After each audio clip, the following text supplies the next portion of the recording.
a severe thunderstorm warning for north central Pecos County in southwestern Texas, eastern Reeves County in southwestern Texas, southeastern Ward County in western Texas, central Crane County in western Texas, until 5:45 p.m. Central Time.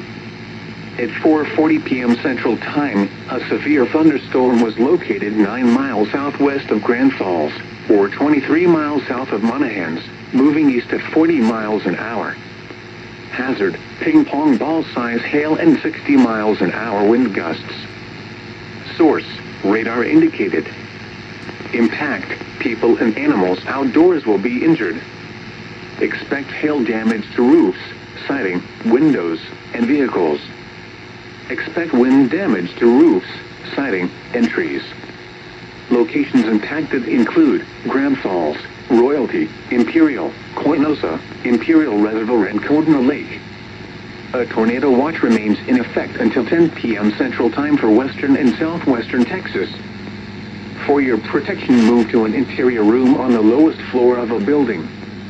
A tornado watch remains in effect until 10 p.m. Central Time for western and southwestern Texas.